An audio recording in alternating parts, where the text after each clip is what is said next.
Dobar dan svima. Bonjour à tous. Hello, everyone. From now, I'm going to speak in English. Today, we have the unique and rare opportunity to welcome an ambassador of a EU member state. And this time, it's Mr. Pierre Cochard, ambassador of France to Serbia.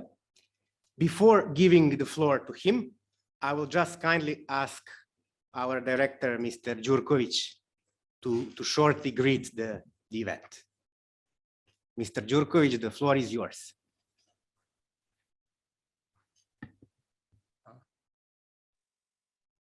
Merci beaucoup. Da li se čujemo? Can you hear us? Yeah, it's perfect. It's perfect. Yeah, okay. Bonjour à tous, también. Je voudrais excuser moi à votre excellence pour notre être avec vous aujourd'hui. Et j'espère que nous allons rencontrer bientôt. So much about my French for the start, actually. And I really want to express my great gratitude for our colleague Uroš Čemalović for providing us this rare privilege and opportunity to have you today with us. And as I already said, I'm very sorry for not being with you today for some flu, probably Omicron, which is very developed these days in Serbia. And I really do hope that we will have opportunity to meet in vivo very soon. Just a couple of sentences about our lecture and what was the idea. I don't have to explain how many reasons are really standing behind, but just to mention a couple of them. First of all, as our colleague Čemalović already said, France is at this moment presiding over EU, and of course it is one of the most important countries, one of the founders of EU. On the other hand, there are very interesting developments happening at the east of Europe, in which recently President of France has taken some initiative. We saw this meeting that happened yesterday or 2 days ago with 5 hours speaking with President Putin. And finally, last but not the least, of course, there are very interesting developments recently in the last couple of years in between Paris and Belgrade. Just to remind us that actually France is involved in 2 big investments in Serbia. One is, of course, buying of Belgrade Airport of Vinci company, which is restructuring, finally building the second pista and everything which is necessary for Belgrade Airport to really become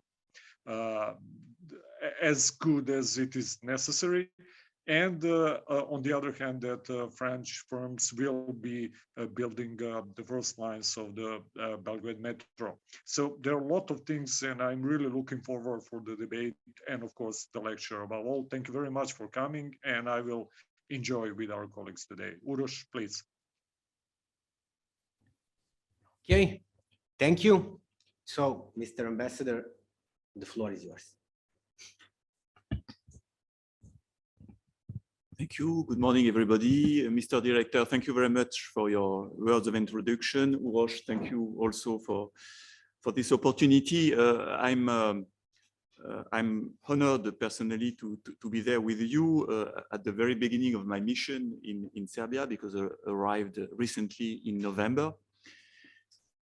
And so I will try to give you my views on France, Serbia, and the French presidency of the Council of EU, focusing more on the European dimension, but of course being ready to answer your question on bilateral relations.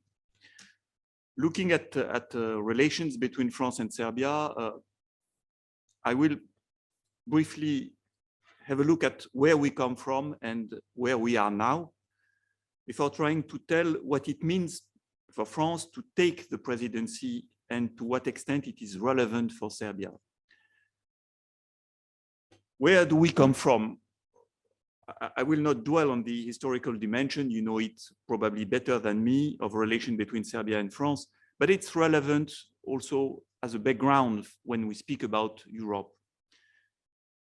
As you know, it started well before the World War I, and it's important to remember that in the 19th century, from the very beginning of the 19th century, France played an important role in supporting the building of a Serbian state at a time when it was the issue was emancipation from domination of neighboring empires, competition of powers like we have now also in this region. And I think it's a strong set of common values that we developed between France and Serbia at that time, and that's an important element to remember. Of course, there's the famous solidarity during World War I, strong military cooperation at the time of the very existence of Serbia was at stake. Jumping to more recent past, of course, wars in former Yugoslavia during the 90s, at a time when the question of the EU enlargement eastward took a new dimension, delayed the moment where the issue was considered. It placed Western Balkan countries in a second row compared to other compared to the former members of the Warsaw Pact. And at that time, the enlargement was strongly supported by France. Of course, different views were expressed. Remember perhaps that Mitterrand was speaking about maison commune, the common house, but nevertheless, it was a move in which we were part, clearly. And of course, we must keep in mind when we look at the war in former Yugoslavia and the EU involvement in it, through diplomatic and peacekeeping efforts or through participation in military operation, that has a strong impact on the image of the EU, both here, but you are in a better position than me to tell, and in Europe itself. In France, in particular, the incapacity of the EU to prevent conflict and to ensure stability in its immediate neighborhood was a kind of trauma. And it had a lasting impact on our ideas about CSDP, Common Security and Defense Policy, and the need to reinforce it. In the aftermath of this experience, after a strong military and political involvement of France in Western Balkans, there has been a period where my country kept distant, we must recognize it, from the region. Why? Because priorities were elsewhere, for example, fight against terrorism. And clearly, it was not so present even in the French media and in the French public, for the French public opinion. And when the issue of enlargement to Western Balkans was again higher in the agenda in the year 2010s and after the principled position taken in Thessaloniki summit in favor of European perspective for the region, a lot of things had changed. In France, the first lessons were drawn from a wider EU, and these lessons were not positive. Question about the balance to be found between reinforcement and enlargement was therefore at the first place in the French position. In Serbia also, a far more complex political landscape was there. During the first decade of the 21st century, there has been a clear distinction between pro-European and nationalist parties. But after, the line was much more blurred, and some conservative or nationalist parties adopt a pro-European stance. So where are we now when we speak about relation between France and Serbia? France is clearly an important EU player in the Western Balkans. But when it comes to trade, we have 1.2 billion trade annually with Serbia. To investment, we are the 6th investors in the region, not in the region, in Serbia. People-to-people exchange, we have roughly 800 Serbian students, for example, in France, or Serbian community in France or French community here. We are certainly not in the first place. Our implication in the region grow and became stronger, let's say, after 2011. We adopted a strategic partnership with Serbia, and it reinforced during the presidency of Emmanuel Macron. It reinforced also in the region with a stronger involvement of France and Germany in the dialogue between Belgrade and Pristina. A stronger implication also on regional issue with a push through the Berlin process to the regional cooperation. We will certainly come back to that after. And also specific and concrete steps taken in various fields. I can mention them also longer after. The issue of small arms and light weapons, the issue of cyber security. But we know, and I know that the image of enlargement, including enlargement to Serbia, is something that we must take into account. In France, the public opinion is not favorable to enlargement. We may come back to that. All the polls indicate that. And I think in Serbia, the image of France when it comes to enlargement is also, let's say, characterized by the fact that we are considered not to be among the most favorable. The idea of a new methodology of negotiation was considered, at least in a first stage, as something that will slow down the process. I think it's not the case, but that was the first impression. And also the stance we adopted concerning enlargement to Albania and North Macedonia has been considered here as something negative. I can come back to that because it was very much linked to the new methodology, and we are now pushing strongly to open a negotiation with Serbia and Northern Macedonia. So coming to the French presidency now of the EU, I will try to answer several questions. What does it mean for France to have priorities as a presidency? How French vision of EU is epitomized in our program? And what does it mean to have Western Balkan as one of the 2 geographical priorities of our presidency? And finally, to what extent the rest of the program is relevant to Serbia? So what does it mean for France to have priorities as a presidency? I won't be long. Just to remember you that the last time we had the presidency was 2008. That will be, I think, the 13th time in the history of Europe that we assumed the presidency. But in 2008, presidency was something else. It was before the Lisbon Treaty, and we had let's say, a wide range of responsibility. That's no longer the case now. Presidency mainly consists of leading the meetings of European ministers,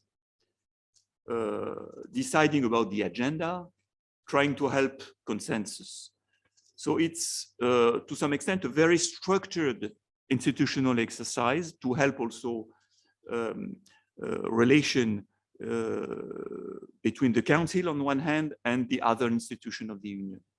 But of course, it may also have a more general dimension, depending on how the state in the presidency intends to convey its own priorities or even political vision of Europe. And clearly that's what France intended to do this time.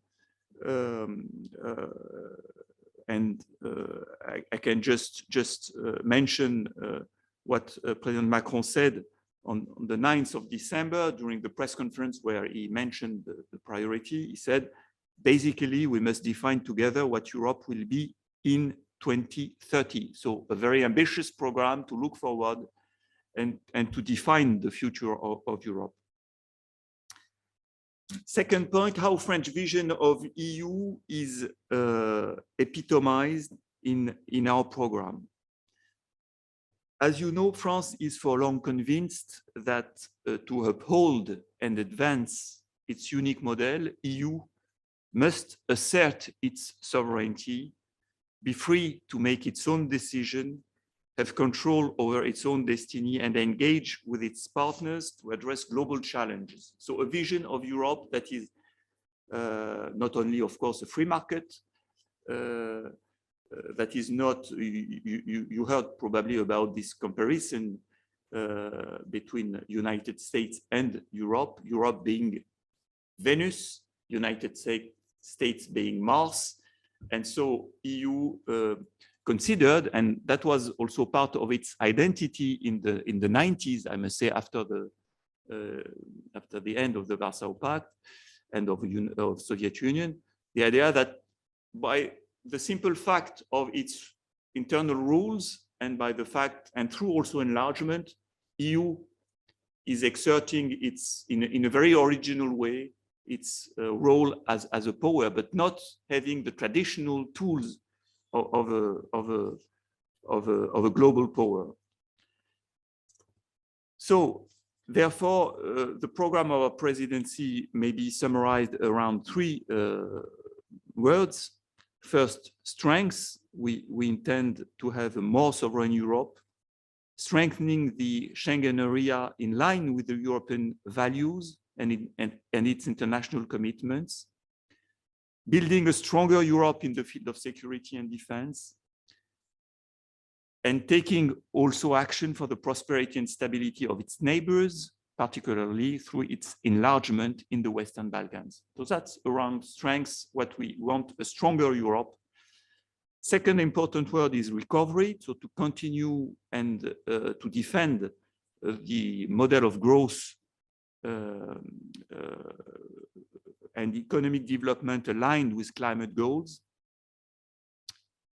And finally, a sense of belonging, which is also very important, because we, of course, understand that there's, to some extent, a crisis of this sense of belonging going on nowadays. That's why an important element or, let's say, event of our presidency will be the conference on the future of Europe. It's a French idea. It has been launched during the German presidency less than 2 years ago. The idea is to have a broad consultation of citizens through various means, including, of course, an internet platform. And the conclusion will be given in May in Strasbourg. And all these elements will be brought, let's say, to the internal democratic debate of EU institutions.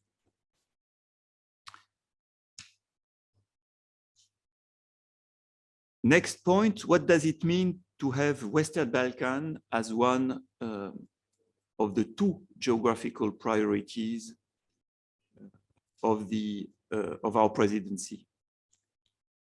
Of course, looking from Belgrade, and that's precisely my angle of vision since my arrival here 3 months ago, it seems pretty normal for EU to give priority to this region, neighboring region. As you know, all the border of Western Balkans are with EU.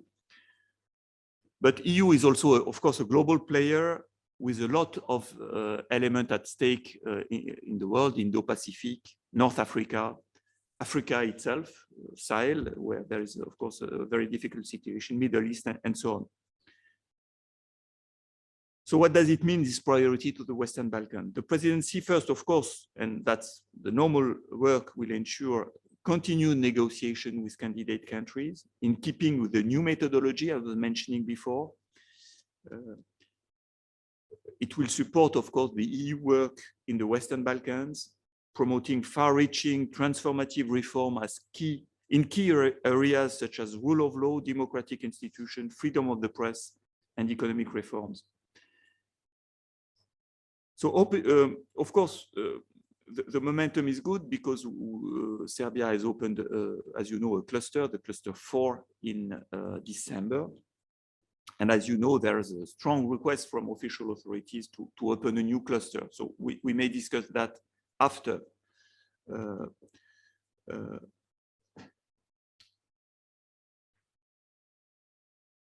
In his speech in front of EU Parliament, beginning of, it was, I think, 16 or 17 of January, President Macron underlined the necessity to clarify EU perspective for the Western Balkans. What does it mean? I think the idea is to overcome concerns, both here and in Europe, to overcome also a kind of fatigue that can be felt in the Serbian public opinion. And we need to work together to that end. I think that we would certainly welcome a more positive narrative about EU from Serbian authorities, but we recognize at the same time that clarity and sincerity is needed on our side. So sincerity was mentioned by President Macron in his speech as being necessary in this process because there has been question, there has been doubts about the, let's say, the effectiveness of this European perspective. And he mentioned also the fact that all that must take place in a reasonable time frame. So again, it's an important message, it's words, but it means something, that we are not here to just gain time. We want to be as quick as possible. At the end of this presidency, in June, we'll organize a conference on the Western Balkans. The idea is to support the deepening of concrete cooperation projects with the Western Balkans, in particular to foster regional cooperation and stability. It will in no way replace the regular EU-Balkan summit that will normally take place under Czech presidency in October or November, I think. So we are just in the process to define the main elements and also the format of this conference, but it will, I think, probably deal with topics related to concrete cooperation, I mentioned that, and also focus most probably on sustainable development, environment, reconciliation also, and security.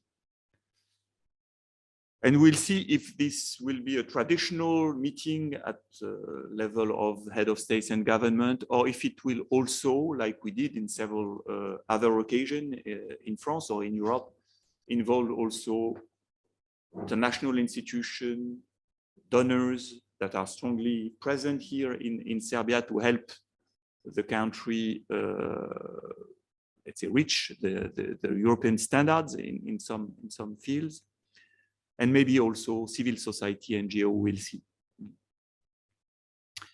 During our presidency, of course, we are not blind. We know that there will be subjects of concerns concerning the region. I mentioned the fact that we will try, of course, to unlock the adhesion process of North Macedonia and Albania. We are witnessing encouraging signals coming from North Macedonia and Bulgaria. We are working on that element. Second element, potential of concern, is of course the dialogue between Belgrade and Pristina, which is stuck for the time being. So whether it will be an element during our presidency where we should be active, I don't know for the time being, but we are looking at it. And last element, of course, Bosnia and Herzegovina, where we want to prevent any further deterioration of the situation, especially concerning the functioning of institutions, and to speed up work for electoral and constitutional reforms.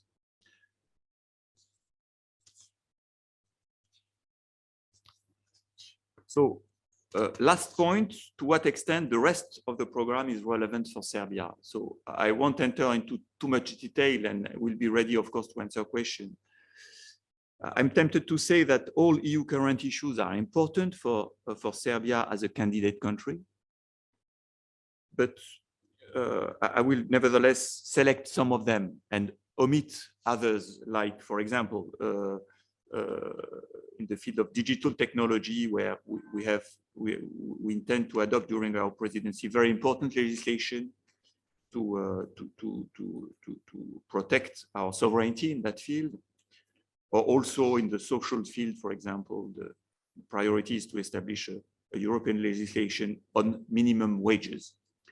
So, taking various chapters, I would like to underline several issues. Rule of law first.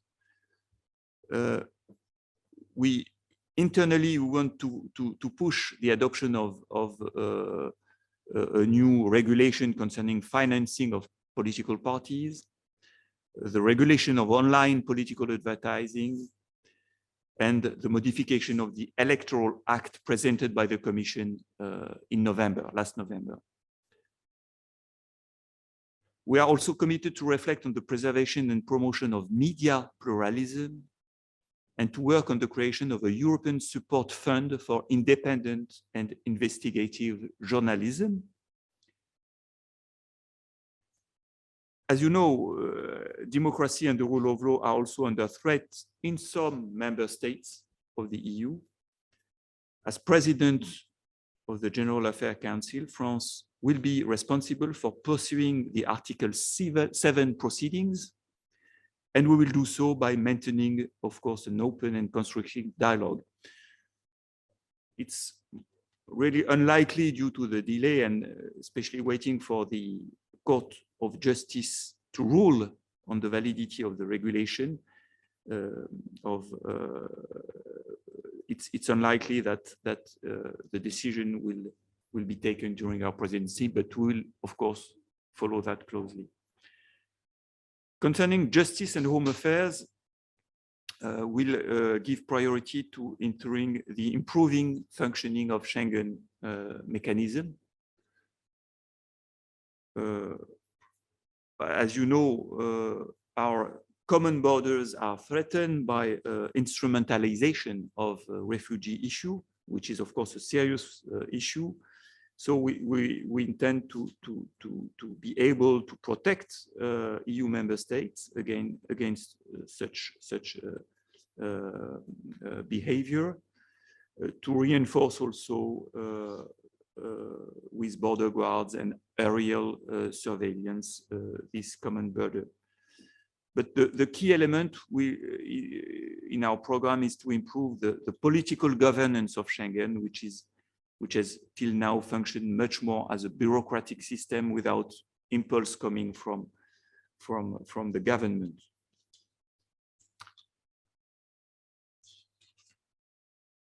On education, it's also relevant for Serbia, since Serbia is, I'm sure you know, is part of the Erasmus Plus program. It was the 35th anniversary of this program. But an important element, I think, during our presidency, we will promote intellectual debate at European level by setting an independent committee on the history of Europe. The idea is to bring together intellectuals from all the 27 member states and to try to avoid, let's say, again, instrumentalization of history, to have really historians coming together, and like we did, for example, with Germany. And I think it's important also for this region to know that it will develop, hopefully, during our presidency. I won't enter into detail when it comes to economic and financial affairs. We'll continue with trying to develop the program. We use the recovery program to face the effect of the pandemic on our economies. there are issues around also the Stability and Growth Pact, whether the rules that have been suspended in March 2020 will be reintroduced or not, or will be changed. So that's a big debate in which President Emmanuel Macron and the Italian Prime Minister Mario Draghi took a position. On energy and environment, one important element, of course, priority will be given to carbon neutrality in 2050. But one important element to consider, and I think in Serbia and all other neighboring countries, is that we, as a presidency, but with a lot of level of agreement among 27 member states, the idea of a carbon adjustment mechanism at our borders, meaning that we will take into account, the idea is not to put constraints on EU factories and companies that will not be supported by people exporting inside the EU. So if an exportation coming from outside the EU has a very high level of carbon because it was produced with coal and so on, then there will be a taxation to compensate EU companies for the constraint they must respect on their side when it comes to pollution and so on. So that's an element. Of course, it's not decided. All the elements are not there, but it's important to keep that in mind. And finally, last point on common defense policy. I think it's also important for Serbia because Serbia is playing already an important role in taking part in EU missions abroad. I know there's also the idea to have a legislation on participation in civilian EU missions abroad. It's not adopted for the time being, but it's on, I think, on the agenda of the parliament. So, of course, that will be a priority for us. The main element to have in mind is that the reflection launched under German presidency about a European strategic compass hopefully will be endorsed in March during our presidency. The idea is to have a joint assessment of the threats EU is facing, a joint assessment of the way we can face them, and on that basis then to have a common defense policy, including the elements concerning the equipment.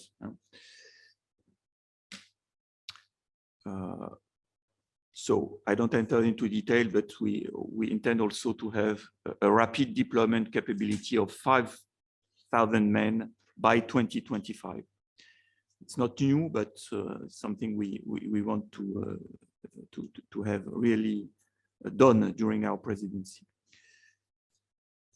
So I will stop there, not to be too long. I hope I'm in the time schedule of the president. But thank you for your attention. Of course, we'll be happy to answer questions.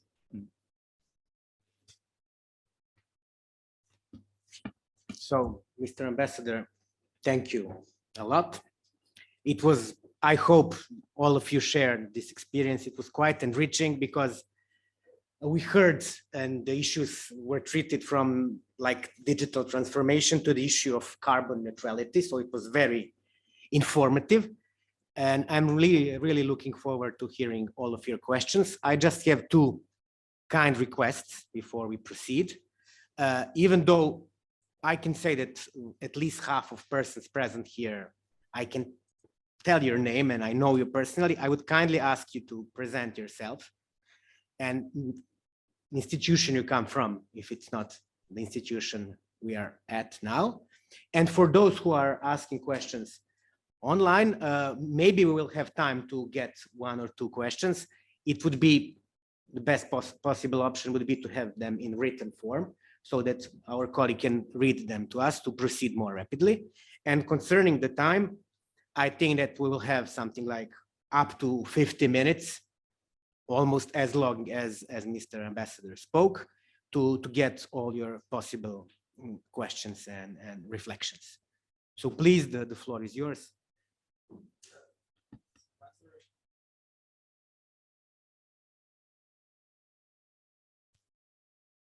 The Institute of European Studies. I have two short questions. If you could please give us some words, comments about the recent diplomatic mission of French President Macron in Moscow and Kiev. And do you think that that his role was in a way, let's say, chosen as a representative of the collective West because of the, I would say, neo-de Gaullean approach of Macron, because we've heard his a statement that a couple of years ago that NATO is brain dead, and the ideas of European security that are not completely aligned with what we are used to hearing from Washington and Brussels. Also, I don't know if there were any comments in the French press about maybe a possibility of the negotiations, not only about the situation in Eastern Europe, but also in Western Africa, because it seems to me that the interests of France and Russia are not in line when it comes to countries like Mali or Central African Republic.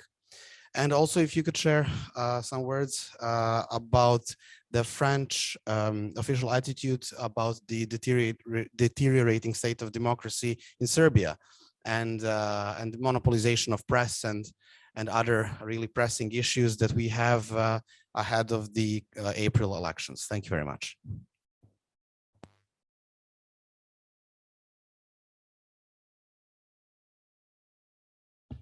Thank you very much for these questions. So on the first point, we must put the current efforts by President Macron and France in the very tense situation we are witnessing in Europe in the background of our involvement, and it was even during Mr. Hollande's time in what was called the Normandy process. So after the crisis in the Donbass area, France and Germany decided to try to calm down the situation and to help negotiation between Ukraine and Russia. So it's a long-standing effort. We have got some successes, getting ceasefire, avoiding a further deterioration of the situation, but no, of course, final settlement, of course, of the issue. So we are very much in the same path. That's why President Macron decided to take this initiative, because of the responsibility we have as an initiator, I must say, of the Normandy format. And I don't see it as a way to discard or a sign of defiance in any way with other efforts that are made at the same time by the US. NATO is more, as far as I know, there is no, even if it was proposed, there is no dialogue with Russia in the framework of NATO. And there are possibilities, but they are not now used. So NATO is mainly doing now its job, which is to protect the members of the alliance from any threat coming from outside. So you may say it's a Gaullist approach. I think it's and perhaps you are referring to the very traditional position we have that yes, dialogue is always better than arms threats and so on. So and it works also with Russia, even if we are very clear on the fact that the way military tension is exploited and used by Russia to try to get political results is not acceptable in our view. And that's why also we are supporting allied country like Romania by deploying forces in Romania. So yes, it's a Gaullist approach. We intend to promote dialogue. That's our main aim.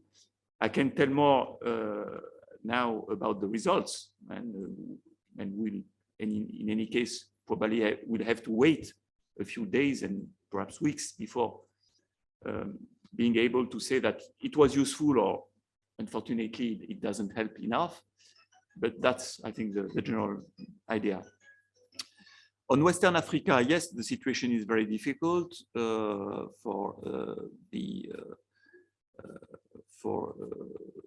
I think it's a problem not only for France but for EU and also for all neighboring countries. Terrorist organizations are able to threaten the political stability of many of the countries. As a result, we have also military coup in several countries as a result of this destabilization. So it's a real concern. Whether Russia is playing in the same direction as we, I'm not sure. Yes, of course. And we all know that several, at least Russian elements, let's say, and militia are very active. They were active in Central Africa, Central African Republic. They are now active in Mali. So yes, it's a concern. About the democracy in Serbia, having mentioned the EU integration process, as you know, it's a key element, and it's even more important after the adoption of the new methodology, because rule of law, democracy, freedom of press will be considered at all stages of the enlargement, of the negotiation process. So that's why even when we speak about opening new chapter, we are able to say, fine, it requires a number of elements, legislation in the technical field of this chapter, but it requires also that when it comes to rule of law, it must be also respected. So the next election, 3rd of April, will be looked at by us, France, but by all also other countries very carefully. It's important that freedom of press, free choice of electors are respected. So we will be looking at that. Of course, we may have elements of concerns. We express them when we have. I have in mind, for example, security of journalists that was raised by us, but it's an ongoing process, let's say.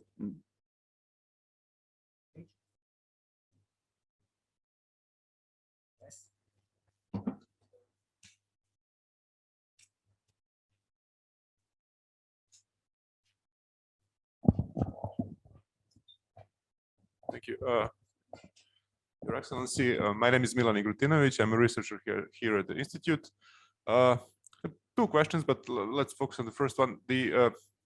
Has the French government identified some areas of possible reform within the EU, looking at the conference on the future of the EU, which is now a bit neglected due to the COVID crisis and the pandemic, that the elements that require necessarily a treaty change, because it's a very difficult process, of course, that would require unanimity, and then what comes to light is the relations with Warsaw and Budapest, and also within the regarding the new government in Berlin, that is with Mr. Scholz probably closer to Paris than Miss Merkel was, but again, the financial sector of the German government is in the hands of the Free Democrats that are a bit more conservative than the SPD is. So looking at the long-standing issues regarding burden sharing within the EU, transfer of money from rich to poor, and all the elements of the discussions that we saw within the EU, has the government identified areas that would require treaty changes, or are these things now, let's say, a little less important than they were a few years ago? What's the state of the reform there and the discussion? The second one is, you mentioned the CSDP and the let's say, position of Serbia regarding the defense policies? And is that no, the chapter 31 hasn't been opened yet? That encompasses the defense policies, if you like. But what is the overall assessment of Serbia's role as a third country and a partner for the CSDP regarding its participation in various EU missions, its role within the European Defense Agency, the various agreements that Serbia has? Is that role seen as a positive? Is it, let's say, appreciated? And is that something that makes Serbia seen a bit more as a security provider, if you wish, or security exporter? Or is this not a factor within the wider discussions within the EU? Thank you.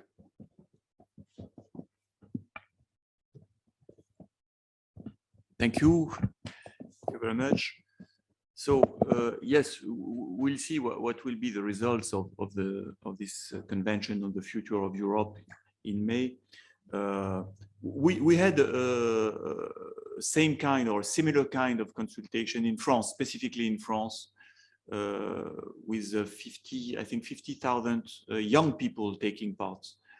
So what was the first in the list of wish, if I may say so, of people when it comes to the future of Europe was first environment, and the wish that EU must be more advanced in let's say targeting neutral carbon neutrality and to reach it sooner, but also let's say the transparency of Europe and its capacity to take decision. And that will be certainly one of the elements that we will push. We are discussing already with partners, including with Germany, the issue of decision process inside the EU. So, as you know, the consensus rule is still present in a lot of subjects, especially when it comes to common defense and foreign policy.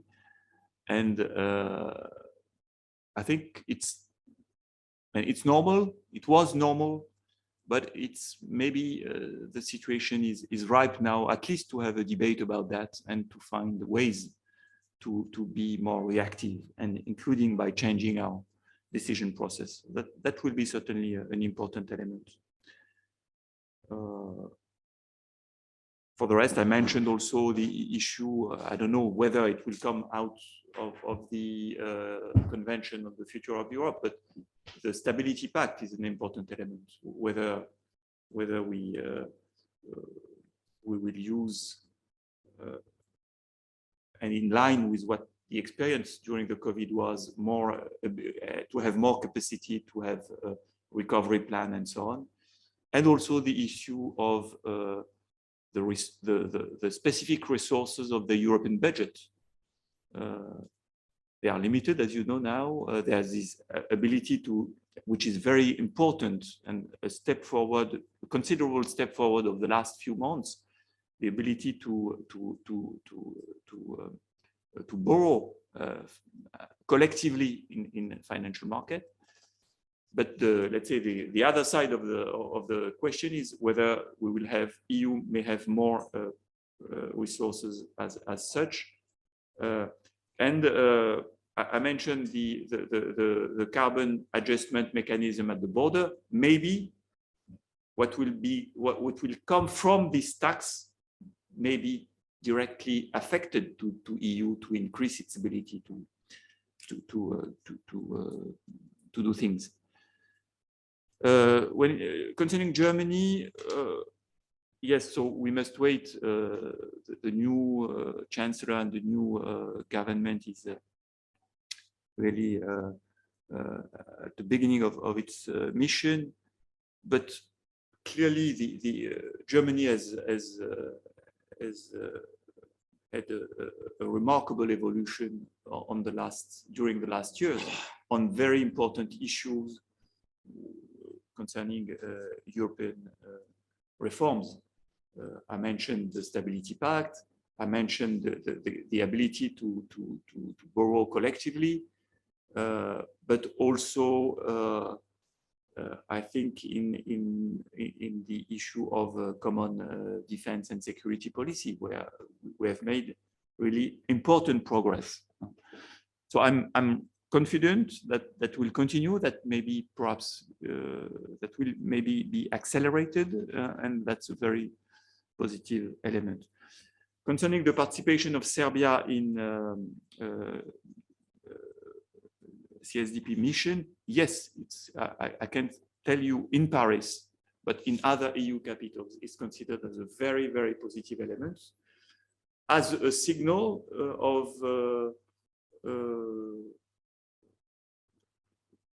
European integration and ability to also take its own share in the common burden of defending our common space. So it's valued as a very positive role. I think Serbia is certainly the most important non-EU contributor with a high level of competence, training. So it's important, yeah.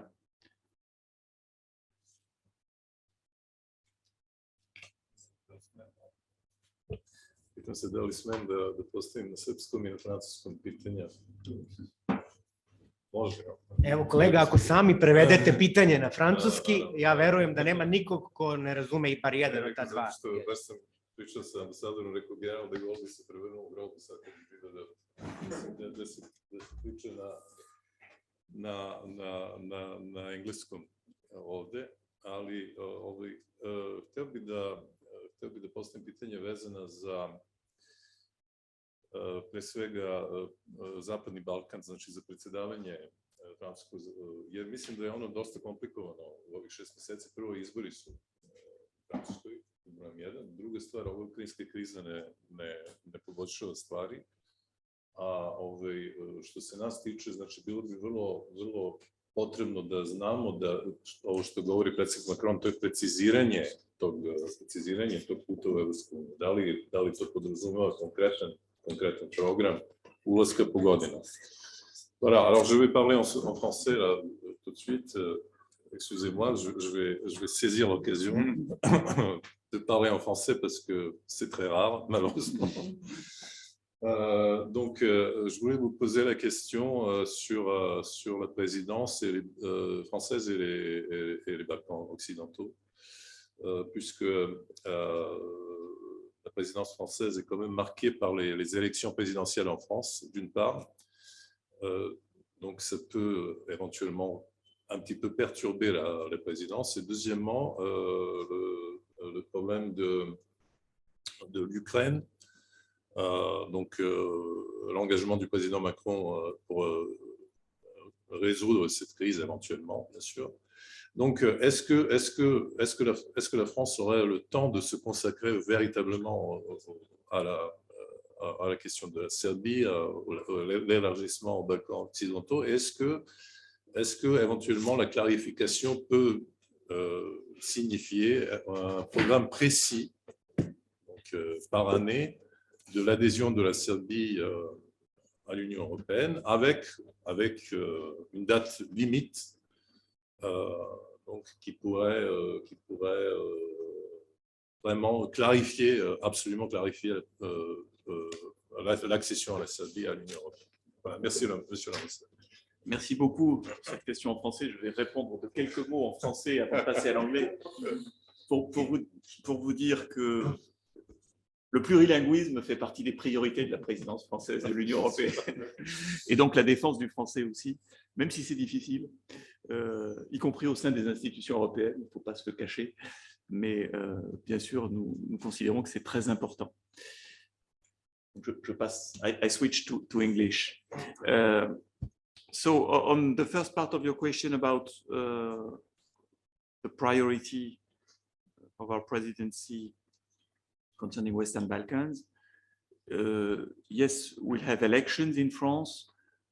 I can say that's not the first time that we assumed the presidency in election time. It was the same in 1995. and it was a full-fledged, if I may say so, presidency by that time before Lisbon Treaty.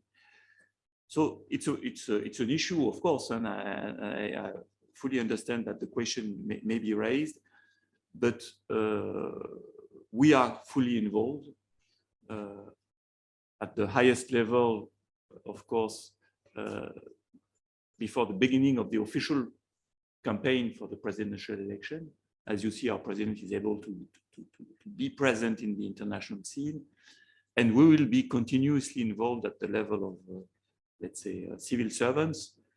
And I'm sure that we'll be able to prepare, of course, in consultation with other member states, but also with states of the Western Balkans, the conference that will be the important moment when it comes to Western Balkans. Ukraine, of course, will be on the agenda too, but I can say that for President Macron, Western Balkans is a real priority.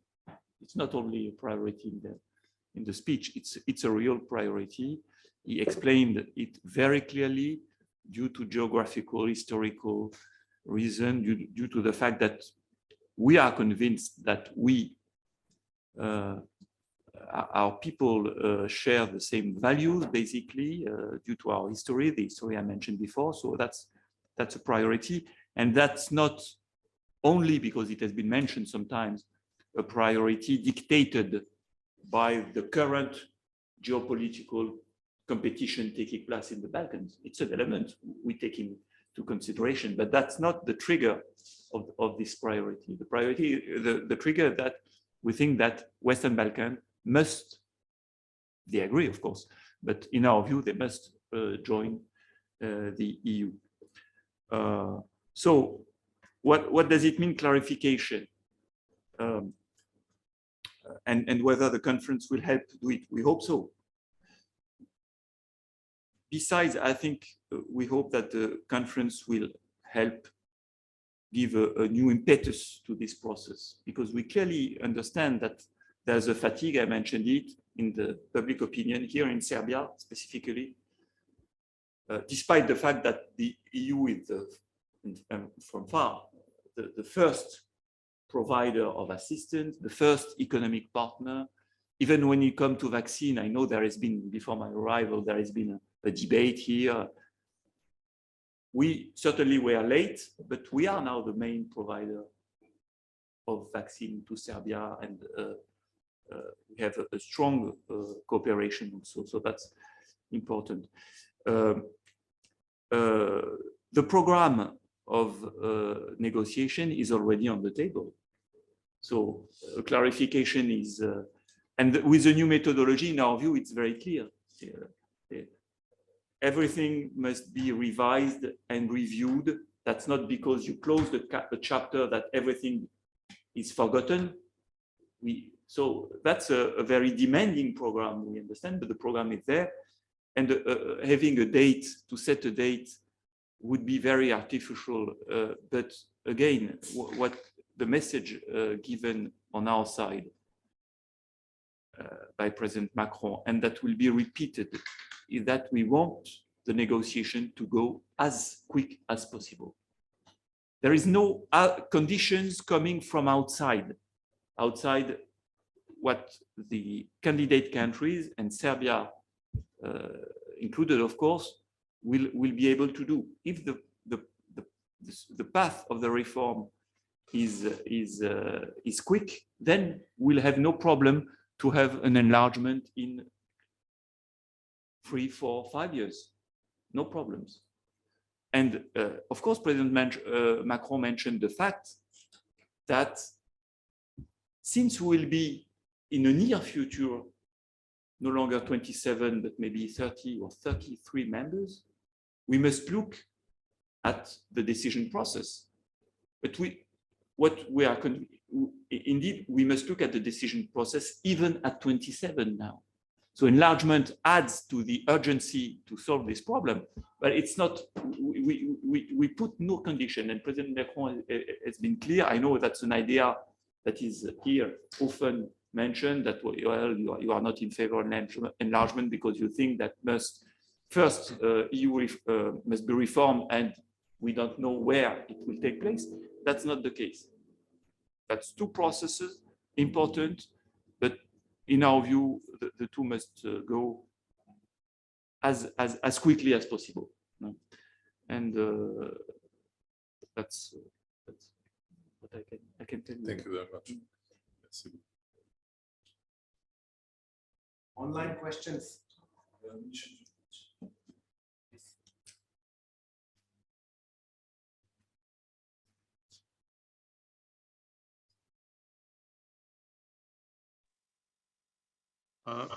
Can you hear me? Yep. Yes. Thank you very much for so many issues that you opened, Your Excellency. And just before I ask two questions, I just have something to announce which might be interesting for you and for our audience as well. We just agreed with the Center for Foreign Politics in Serbia, Center for Foreign Policy, led by Professor Đukanović and our colleague Suzana Grubješić, that we will organize probably immediately before the election, which are happening on April the 10th, one expert debate here on the process of election, what is going on, what are the issues, and to try and inform actually our audience, journalists, and all other interested. And I, of course, hope that you will be able to be with us that day. I had two questions, actually. One is concerning Poland issue. I was in 1.5 months ago, actually, in Poland, and I had the chance to speak with the colleagues and also with the top officials at the Ministry of Foreign Affairs. Also, I met Mr. Legutko, Professor Legutko, which is kind of their ideologist and so on. And as you know, much better than me, this issue that's been lasting for some time is interesting for many things, but also concerning the fact that they are actually insisting that they are following the steps of German Constitutional Court and their decision from 2009, which is insisting actually that sovereignty is staying at the level of the states. And they say that, of course, all those decisions that are, according to them, against their basic essential need for protecting of their sovereignty and basic interest will be, as you say, as you know, cancelled and not applied into Poland.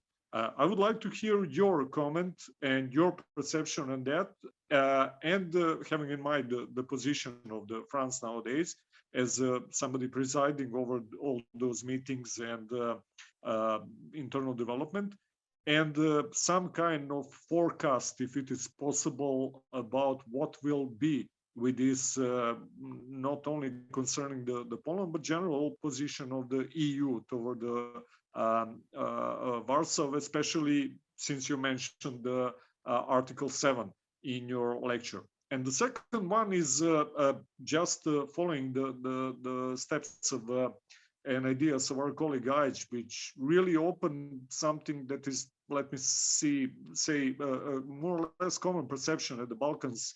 For example, these days, President of Croatia, Mr. Milanovic, is very loudly speaking against this kind of NATO very aggressive and hawkish approach toward Ukrainian issue.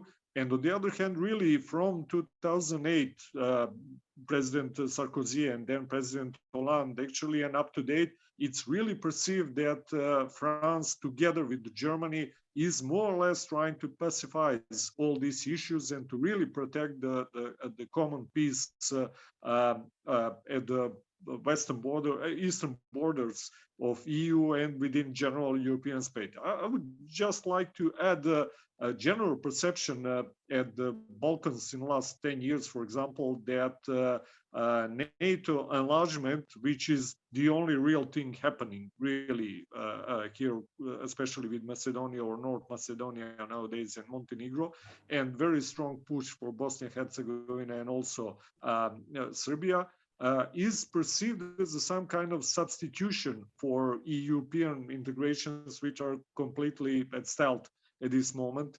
And people are very unhappy because honestly, they see that we got NATO instead of EU, and there is ongoing joke actually that process of European integration of the Balkans will finish by that we will individually, all of us, live and start to live within Germany, France, Sweden, and so on. And just to address actually that depopulation is really one of the biggest problems that we are facing nowadays.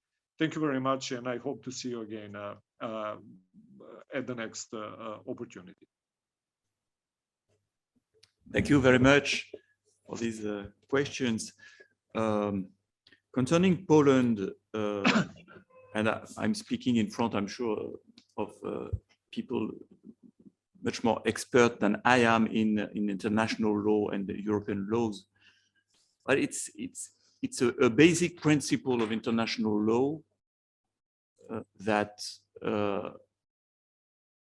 what is decided in the international is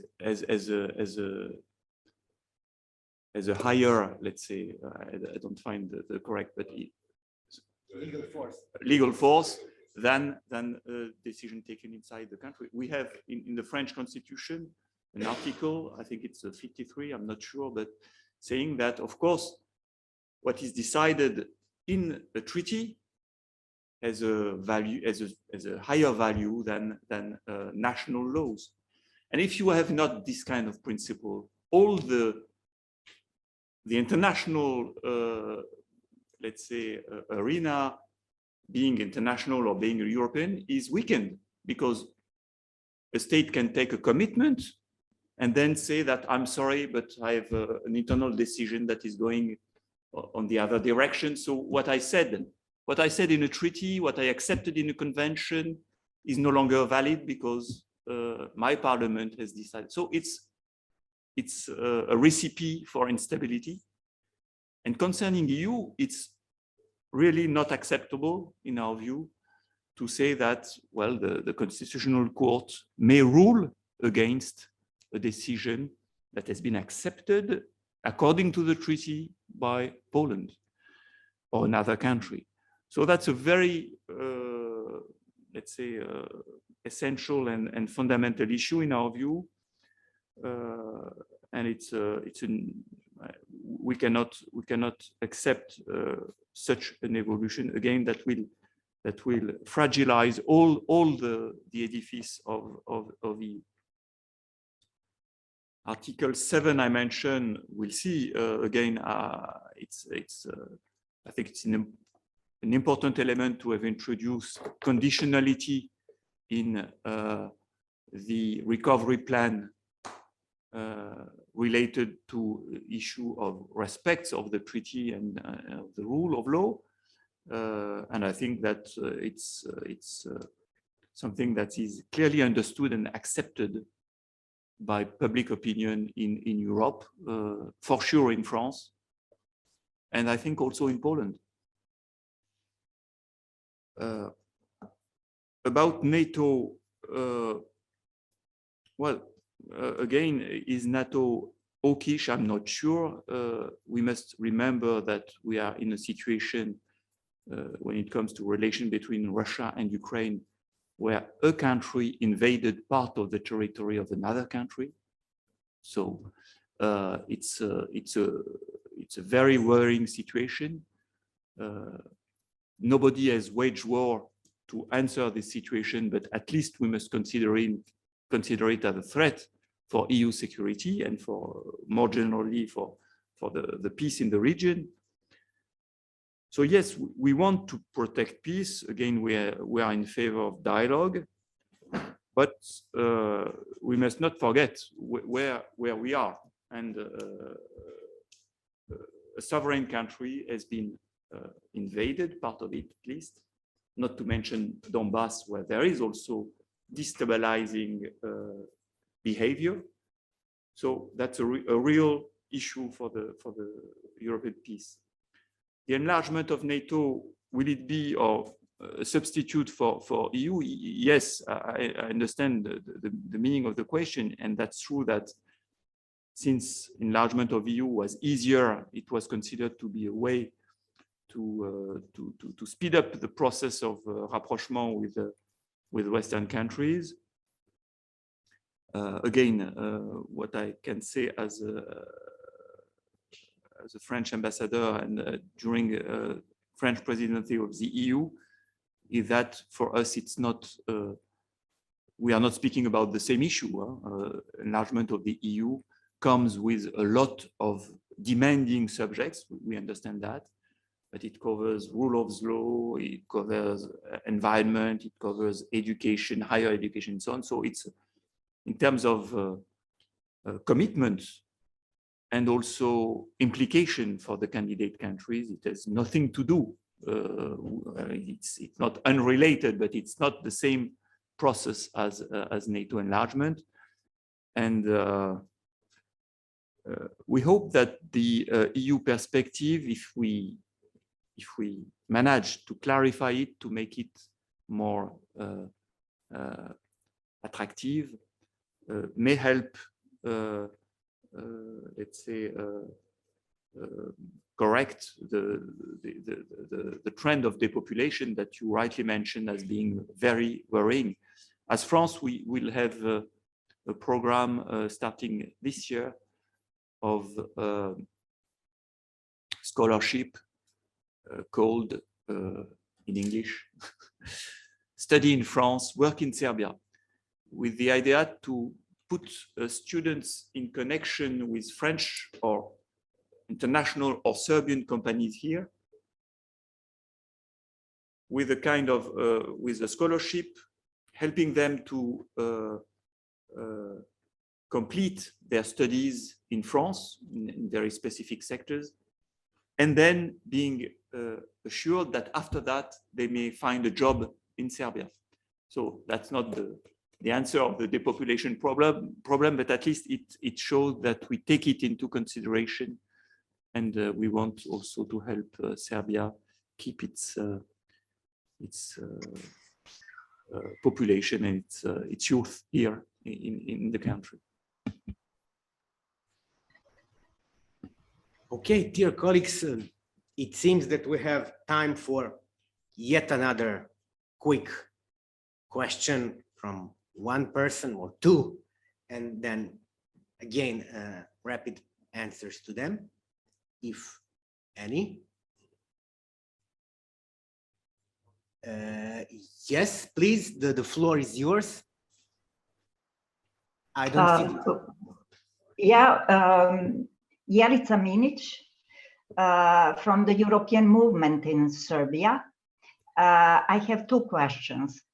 One is about the economic and investment plan for the Western Balkans, and especially an issue underlined in this plan that EU funds should be properly protected, and that state-to-state arrangements on foreign investments should be evaded, shouldn't be the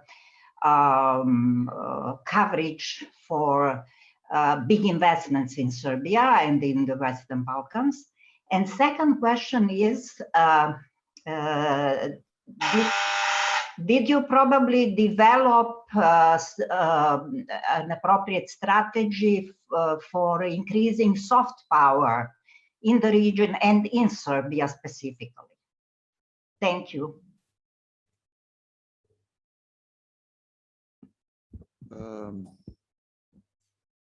So perhaps a clarification about what you call soft power. Do you mean civil society? Do you mean NGOs, or do you mean a state soft power like EU soft power? EU soft power, yes. Was it the EU? Yes, well, may I clarify?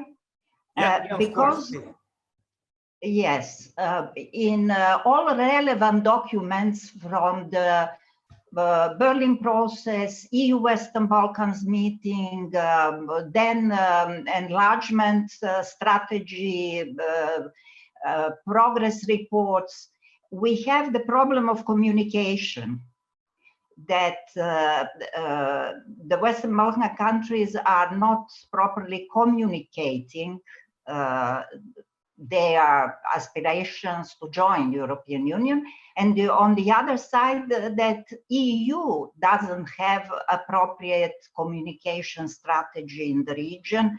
So the results are visible. There is fatigue on both sides. Okay, thank you.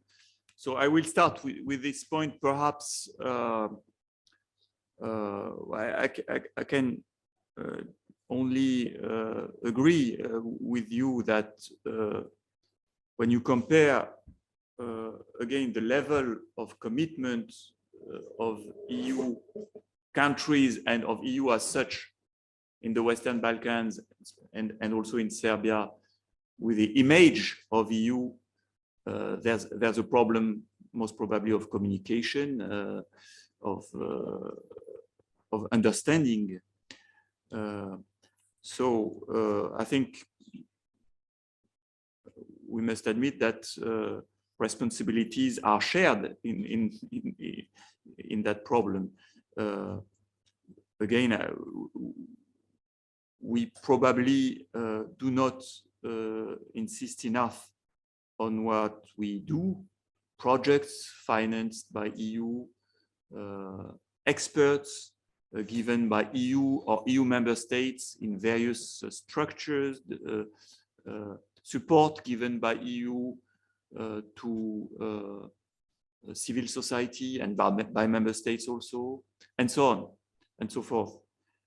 But I think we cannot manage to change this image of EU without the help of the Serbian authorities. And yes, we hear sometimes positive elements, and especially after the decision taken in December to open a new chapter, it has been mentioned by Serbian officials as being an important result, and it is in fact. But the general trend and the aspiration to the EU is not so often, I think, expressed and manifested. So again, I think that we should do together more to make this European perspective more tangible, more desirable also. That's an important point. On, if I understand correctly, your first point about the EU investment plan in the Western Balkans, and with comparison, if I'm not correct, with state-to-state agreement that may sometimes also be used for big investment, I see no contradiction. EU funds are following certain rules in terms of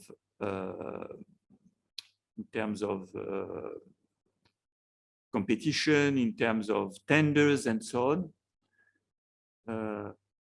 Bilateral agreement, as long as they are in line, and of course they must be in line with the internal rules of the country, and in that case in Serbia, with the Serbian legislation, are also an accepted way to deal and to make investments, because these rules are contains themselves protections in terms of transparency, information, and so on. So I do not see a conflict or contradiction between these two elements. And altogether, it increases the level of investment and support of EU and its member states in the country.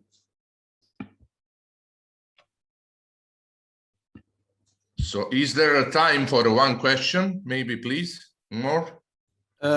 Yes, one rapid question, please. Okay, just one short question. Your Excellency, thank you for your notes. Thank for colleagues to be invited on this discussion. My question is about European Just please, before you continue, please tell us your name and the institution you come from. My name is Dr. Neven Cvetićanin, Senior Research Fellow from the Institute of Social Sciences and the President of Forum for Strategic Studies, new think tank on strategic studies in Belgrade.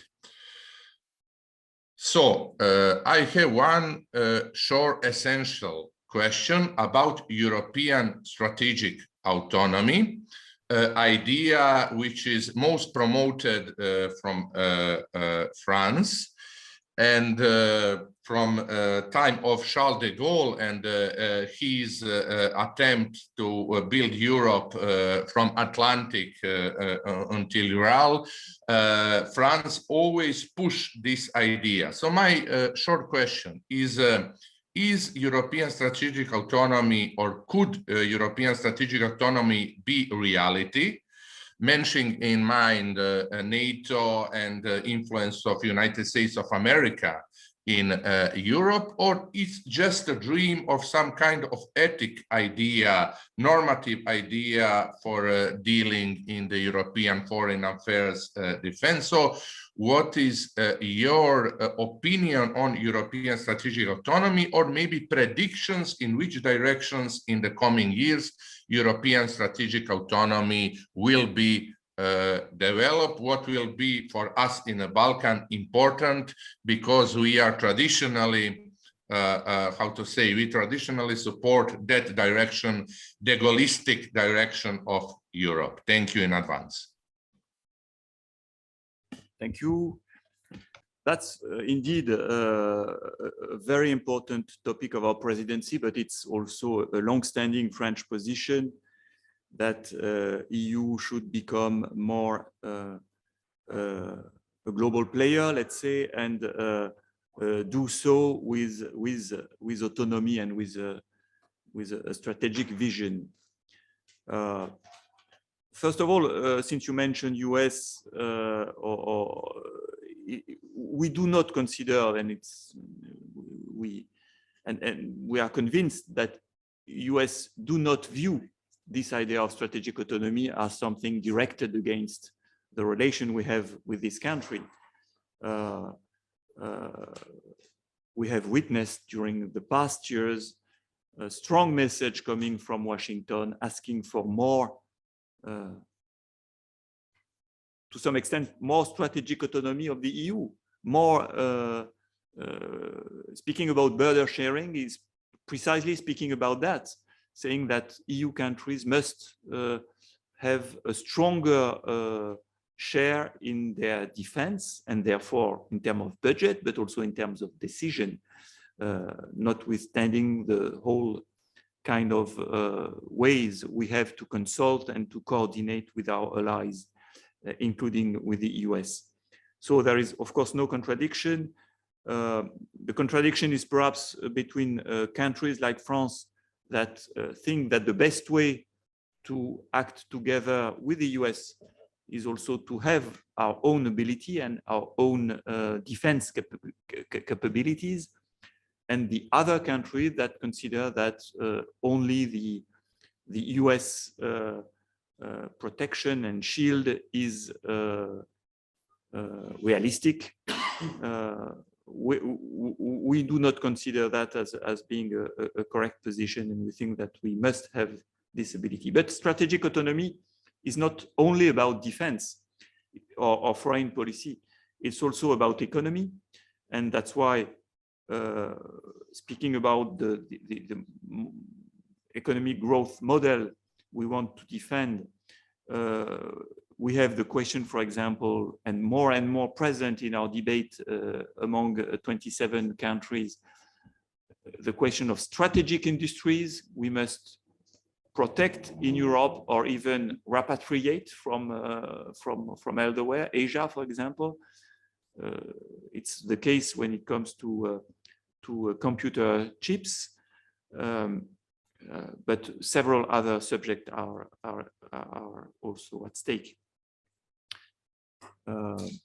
Strategic autonomy is also related, I mentioned it, in the digital world. We will be adopting, hopefully during our presidency, the Digital Service Act and the Digital Market Act that will define the rights and obligations of the big GAFA, the big digital companies. And that's very important. I think that we will, that's not the aim, but it will be maybe the result. We will set the standards worldwide for the kind of regulation of these big actors that are, for the time being, not regulated at all. So that's important for our autonomy, and that thing that will be also important for other countries if they want to join, to apply the same rule, because that's because we are 27 that we were able to impose to Facebook and others this kind of regulations. So it's not a dream. It has its translation already in very concrete EU regulations. I'm convinced that it, of course, speaking again here about foreign policy and defense, it will take time. EU will not, after the end of the French presidency, be considered as an international player comparable to other big players like US, like China, like maybe Russia even, because we have our own procedures. Our own procedures are also sometimes protection. When we need to find consensus, it helps not to take, let's say, arbitrary or speedy, expeditive decision. So we are a more cautious international actor, less reactive for the time being, but also, I think, more in line, I must say, on the long run, more in line than I think all the big players now with international laws and with what we think to be very important principled when we speak about human rights and so on. So that's the way we are acting today. Again, it will take time, but I'm sure that there's a common will to gain strategic autonomy also in the international arena. Okay, so that would be it. Sorry. Mr. Ambassador, Your Excellency, thank you a lot for coming to our institute. Thanks to all of you who have asked questions.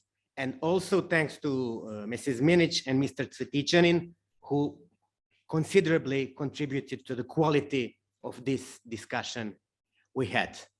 So see you next time. À la prochaine, and have a nice afternoon.